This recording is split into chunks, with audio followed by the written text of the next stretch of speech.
Today we have something a little different for you. Check out this Encore episode that we think you will enjoy. You either have inner conflicts consciously or you have them unconsciously. As a result of these inner conflicts, you are only able to achieve and accomplish major goals in your life with great stress, anxiety, pressure of deadlines. Welcome to the Masculine Psychology Podcast, where we answer key questions in dating, relationships, success, and fulfillment, and explore the psychology of masculinity. Now, here's your host, world-renowned therapist and life coach, David Tian. Welcome to the Masculine Psychology Podcast. I'm David Tian, your host. In this episode, I'll be revealing to you how you can undo the inner conflicts you might be feeling around important decisions or achievement or accomplishment or just in your day-to-day life. This is obviously important because if you're plagued by inner conflicts in your life, you will end up only being able to achieve or accomplish major goals in your life through stress and anxiety and resistance inside, inner resistance, and overpowering parts of yourself in order to achieve. And when you repress, exile, disown, cut out parts of yourself that you don't find useful, for achievers, that might be your ego, which is going to be the example that I focus on, the case that I focus on in this episode. But for guys who are trying to get better with women, it could be the shy guy, the socially awkward guy, the anxious guy or nervous guy. Those parts of yourself that, if it's true that they're there, and instead of trying to understand them and help them, you just instead want to exile them, kick them out, cut them out, disown them, wish that they never were a part of your life. If you rely on that energy, the only way that you will achieve is through repression. Repression is what happens when you suppress parts of yourself for so long and are so used to it that it becomes unconscious, and it then becomes repression. Repression is unconscious suppression. And when you've been trying to suppress parts of yourself, again, the socially awkward version of you or part of you, or the ego part of you that needs to think very highly of yourself, or that is constantly comparing to others and needs to compare well in order to feel good about yourself, and you don't like those parts of yourself, if you are relying on repressing those parts of yourself in order to achieve or to feel good about yourself, you will lead a disintegrated life, a life in which all of the parts of you are not integrated in a harmonious whole, but are instead in conflict. And that's why you experience inner conflict. And the normal solution that you find on the internet, and just sort of common sense, but especially life coaching, and especially life coaching in athletics, the normal solution to inner conflict is to repress one of the sides, right? So inner conflict would be assuming there are two sides, and sometimes more, two or more sides that are in conflict. And one way to quote unquote resolve it, at least in the short term, is to just cut out one half of it so that there's no conflict anymore because one of the sides won out. But that's a repressive strategy. You're trying to repress the half, the side that you don't like. But instead of that half that you have cut out dying off, it just gets exiled. It gets locked up in the basement of your mind. And now it gets pushed further down into your unconscious, where it still is active and it still is feeling and it still is doing stuff under there to sabotage you. But you're now no longer aware of it. Now it's no longer accessible to your conscious. And as a result, because it's in your unconscious, there's nothing, you can't do anything about it. And that's why the therapeutic process is so important, because it brings up the unconscious parts of you that have been repressed, that are still very much active, but you've simply exiled them out of your awareness. And this is why achievers experience so much inner conflict that they don't know how to resolve. Sometimes they're experiencing active inner conflict where they just can't decide. They literally have two voices, sort of like the angel and the devil on one on each shoulder kind of thing. I mean, it's not clear which one's the angel or the devil. They're just fighting. But more often, especially if you're a more advanced, seasoned, veteran achiever, the parts of you that were getting in the way of your accomplishing your goals have been repressed so far beneath the surface into your unconscious that they just sabotage you. And then you're not even aware of why you're unable to find fulfillment, lasting happiness in life, or calm or peace, or satisfaction for very long, or why your relationships keep imploding or exploding. And you try your best, but you just can't figure it out. But there's something there that is undermining you from within.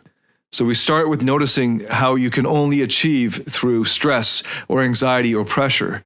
And then we notice one of the reasons why that's the case, instead of being able to achieve with ease or with joy or with flow, and having instead to rely on stress, anxiety, and pressure, one of the reasons for all this stress is the inner conflict. And the reason there's inner conflict is because you're trying to decide which side to side with, or you've repressed the part or parts that are in conflict, that resist or disagree with the part that's running your conscious decision-making.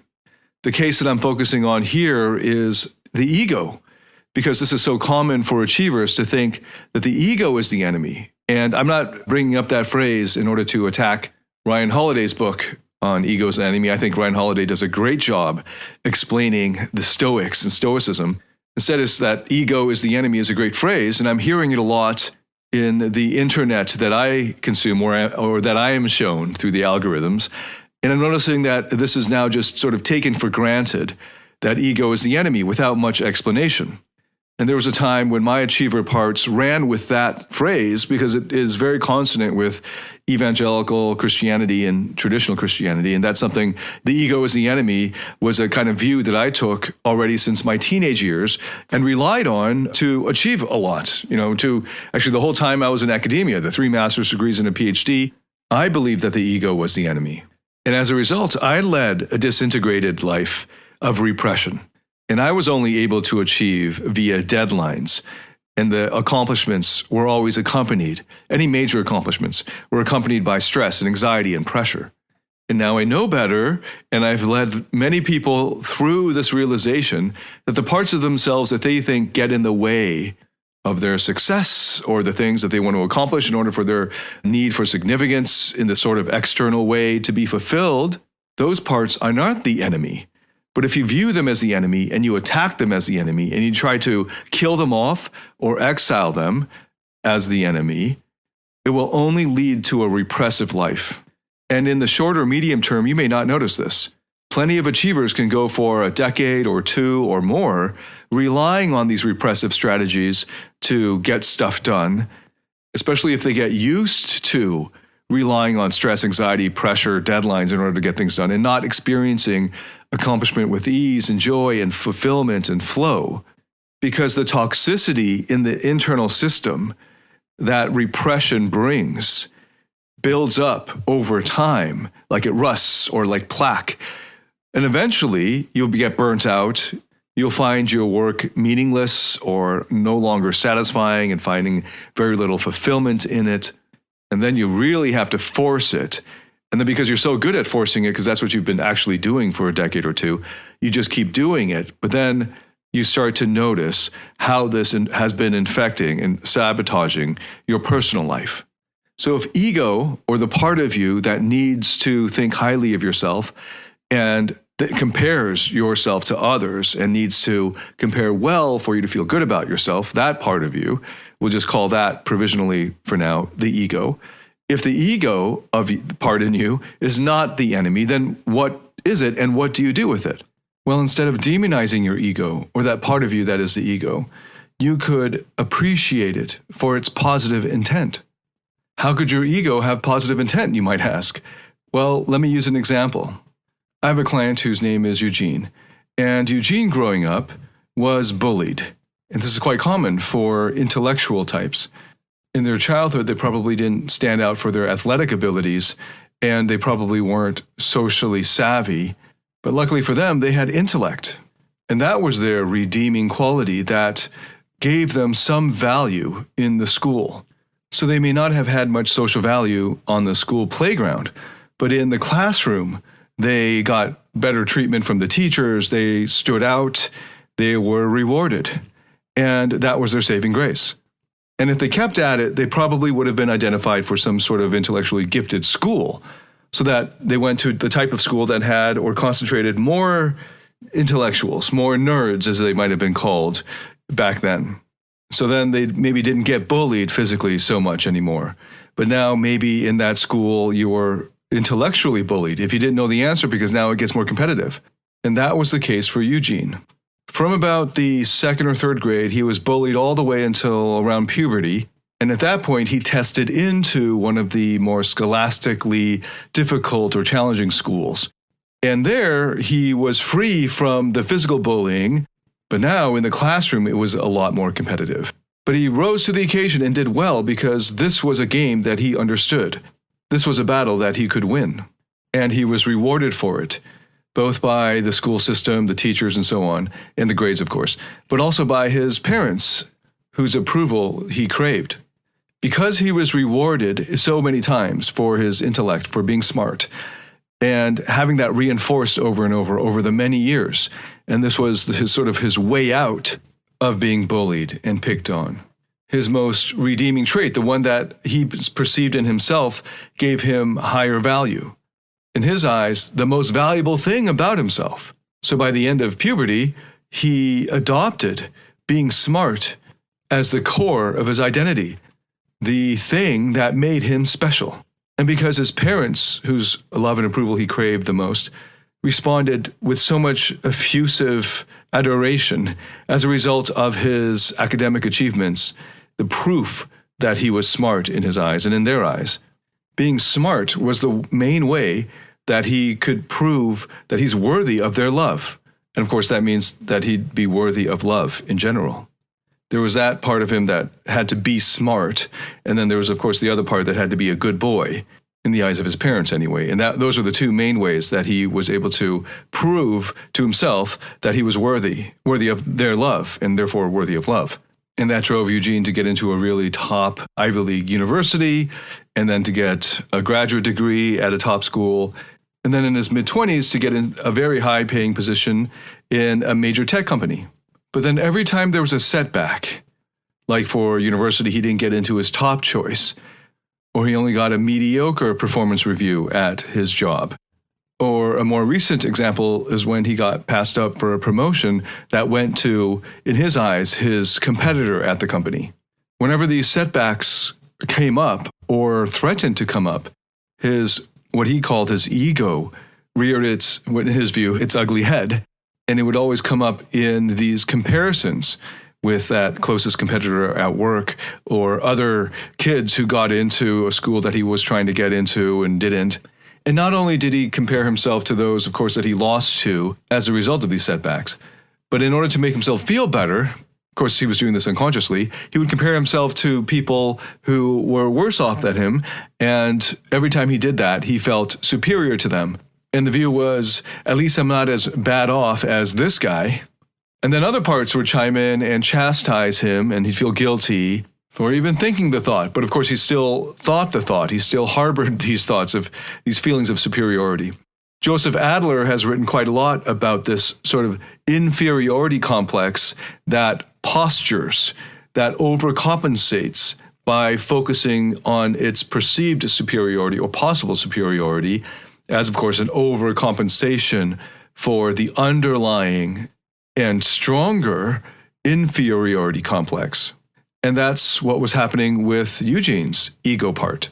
Because his whole identity, the core of his identity, was wrapped up in being smart, any threats to that or perceived threats to it would mean that he's no longer worthy of love. And Eugene was brought up a good Christian kid like me. And he was already, those parts that chastised him and made him feel guilty for harboring those thoughts that he was better than others, were responding with that sort of energy and those views of how important humility should be. And of course, those parts too are presenting valuable opinions and views, and also had positive intention to make sure that he was a good boy. So in working with his ego part, that these other parts of him that wanted him to be a good boy, when working with the ego part, these good boy parts were trying to exile the ego part. And in working with all of these parts, we first helped him to notice what was actually going on, that he wasn't a bad guy or a bad boy for harboring these thoughts and needing to feel superior to others in order to feel security or to feel some certainty in his life, and more deeply to feel significance and to feel that he's worthy of love. Both sets of parts, both the ego part and the good boy parts, were trying to get the same thing for Eugene. They were both trying to ensure that he was good enough, worthy of being loved. They were just doing this in very different ways. And for a lot of his life, Eugene's good boy parts won out over the ego part, except in more trying times when there's some sort of external circumstances that cause him to doubt whether he is smart enough, and that throws the ego off, and the ego part then jumps in and responds by trying to make himself feel better or beating himself up so that he'll work harder so that he can compare more favorably with those who beat him in competition.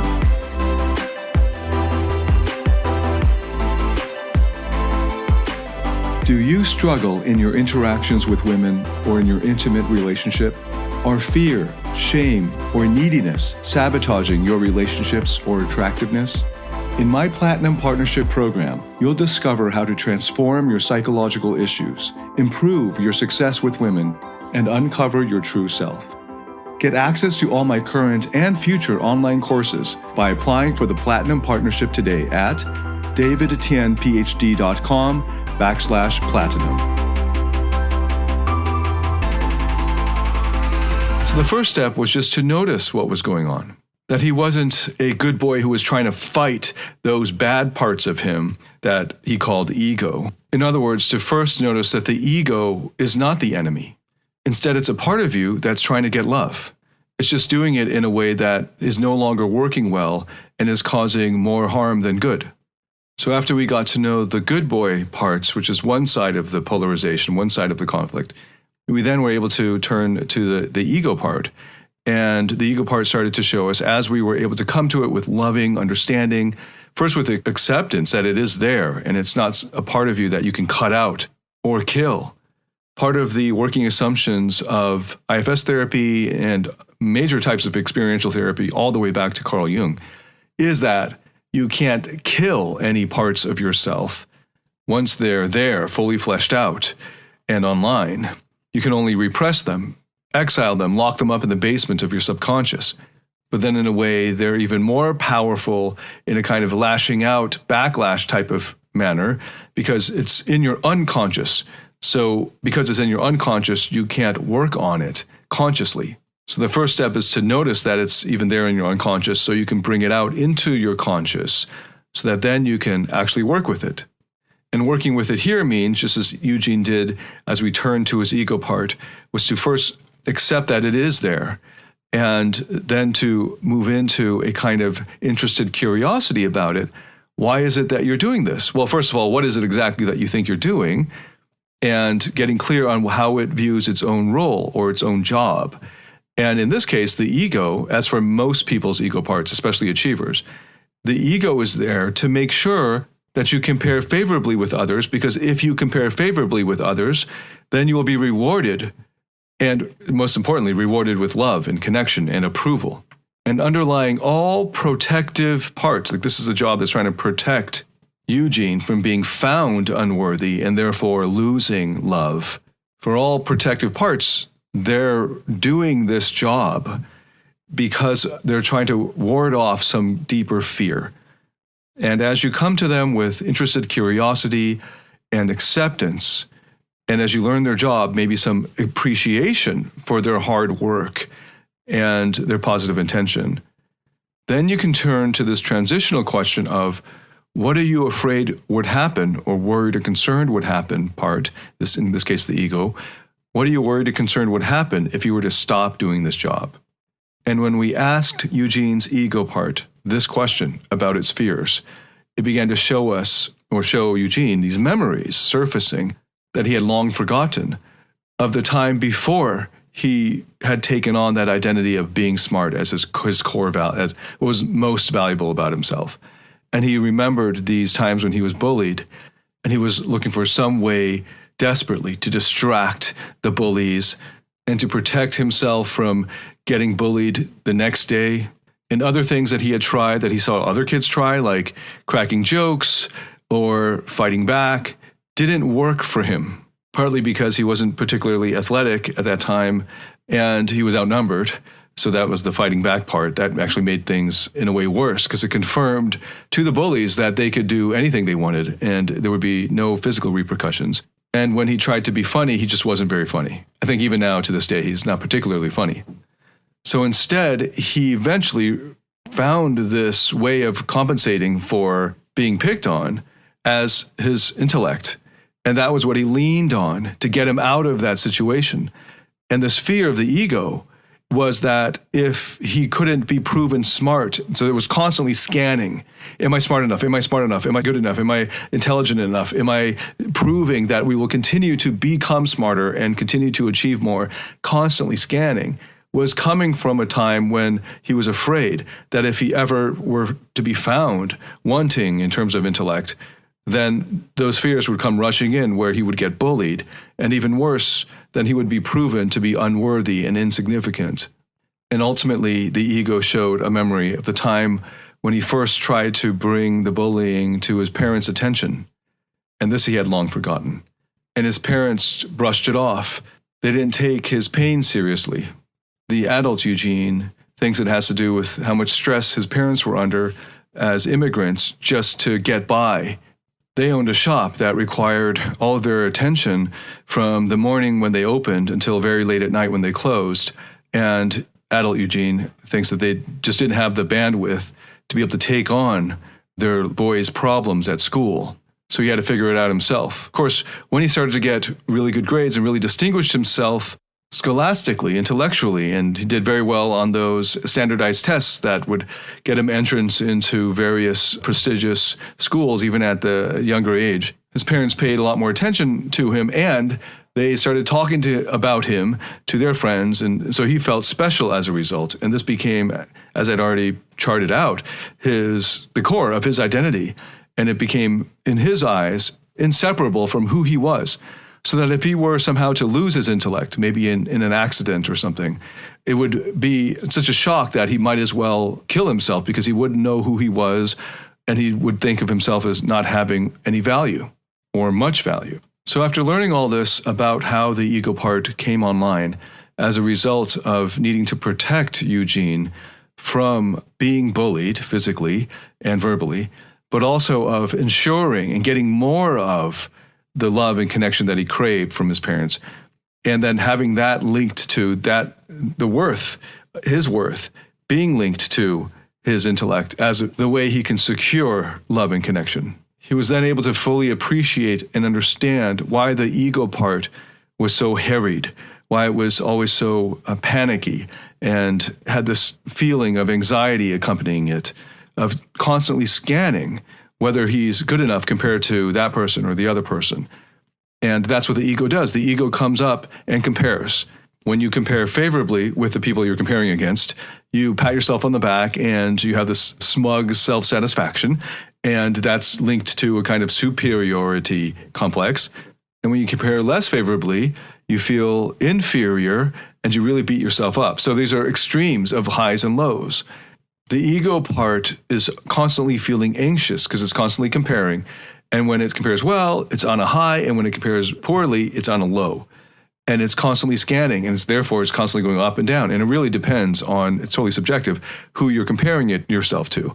And the natural self-help, life coaching approach, and the kind of common sense approach is just to kill the ego. And so you get the ego is the enemy. And this just makes intuitive sense. Yeah, kill the ego because it gets in the way, because you shouldn't be comparing yourself. You should just get your head down, lose yourself in the activity, forget comparing, just lose yourself in the process and all that. And if that is true for you, that you can just get into flow and you don't even have an ego part, then that's awesome.